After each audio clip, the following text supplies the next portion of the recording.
ஒரே நாடு ஒரே தேர்தல் என்பது சாத்தியமற்றதுன்னு நம்ம பலமுறை சொல்லிட்டோம். சாத்தியமற்றது. அவங்க வலுக்கட்டாயமா திணிக்கிறாங்க. இந்த தேசத்திற்கு தேவையான எத்தனையோ பிரச்சனைகள் இருக்கு, கவனிக்க வேண்டியது எவ்வளவோ இருக்கு. மணிப்பூருக்கு கலவரம் குறித்து இப்ப வரைக்கும் எது குறித்துமே பேசாதவர்கள், மீண்டும் மீண்டும் பாராளுமன்றத்தில் அதுக்கான நேரத்தை ஒதுக்காதவர்கள், விவாதத்துக்கான நேரத்தை ஒதுக்காதவர்கள் ஒரே நாடு ஒரே தேர்தலில் என்ன சாதிக்க போறாங்க அப்படின்னு தெரியல. அது ஒரு அதிபராட்சி முறையை கொண்டு வருவதற்கான முயற்சி தான்ன்றது என்னை போன்றவர்களுடைய கருத்து.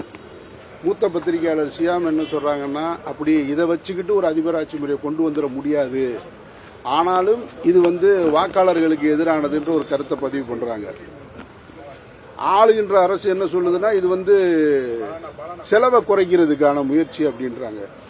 செலவை குறைக்கணும்னு முயற்சி, அப்படி அந்த எண்ணம் இந்த அரசுகளுக்கு இருந்திருக்குமானால் நம்ம 3000 கோடிக்கு செலவழிக்கணுன்ற அவசியமே கிடையாது.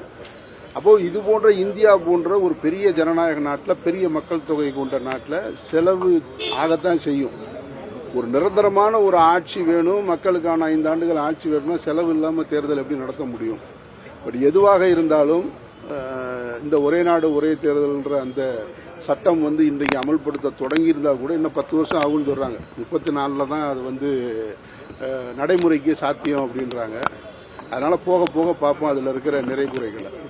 விஜய் அவர்கள் பாத்தீங்கன்னா ஆரம்பிச்சு அவர் கட்சி மாநாடு ஆரம்பிச்சதுல இருந்து திமுகவுக்கும் அவருக்குமான கருத்து போட்டி நடக்குது அப்படின்னு சொல்லிட்டு இருக்காங்க. பல இடங்கள்ல பல தமிழ்நாட்டுடைய பிரச்சனைகளை பேசுறதை விட்டுட்டு டிவிகேக்கு ஒரு பதில் சொல்றதாவே சுத்திட்டு இருக்காங்களே எல்லாருமே. எப்படி பாக்குறீங்க? யாரு பதில் சொல்றா? அப்படி யாரு சொல்ற மாதிரி எனக்கு தெரியலையே.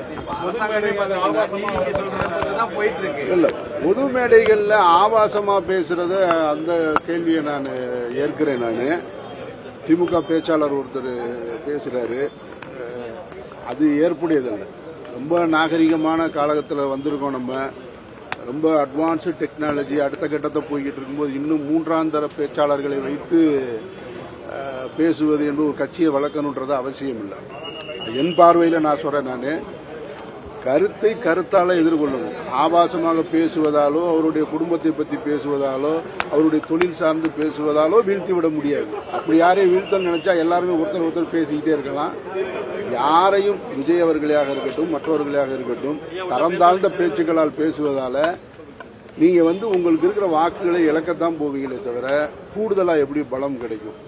லாஸ்ட் ஒரு கொஸ்டின் இப்போ ரீசெண்டா பாத்தீங்கன்னா போஸ் வெங்கட் விஜய் ரொம்ப தாக்கி பேசியிருக்காரு. ஆக்சுவலா ஒரு படத்துல புனித படம் ஒரு ஆக்ஷன் ஆயிடுச்சு, ஒரு அது விஜய் படத்தை தான் நடந்தது அப்படின்னு சொல்லிட்டு போஸ் வெங்கட் ரொம்ப குற்றச்சாட்டா இருக்கு. அவரும் ஒரு டைரக்டர், அவர் ஹீரோ தான். அவர் அது எதுக்கு விஜய் மேல டார்கெட்? அவர் திமுக இருக்காரு, அதனால டிவிகே மேல குற்றச்சாட்டை வைக்கிறார். அப்படிதான் நம்ம எடுத்துக்க முடியுமே தவிர, இவங்க எல்லா கட்சிகளையும் விமர்சிக்கிறதுக்கு நமக்கு உரிமை இருக்கு.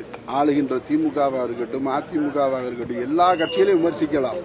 அந்த விமர்சனத்துல ஒரு நியாயம் இருக்கணும், ஒரு தரம் இருக்கணும். தரம் தாழ்ந்த விமர்சனமோ, கருத்தியல் இல்லாத விமர்சனமோ, ஒருவரை திட்டுவதாலேயோ நம்ம ஜெயிச்சிட்டோம்னு நினைச்சோம்னா அது நம்மளை நாமளே ஏமாத்திக்கிற மாதிரி.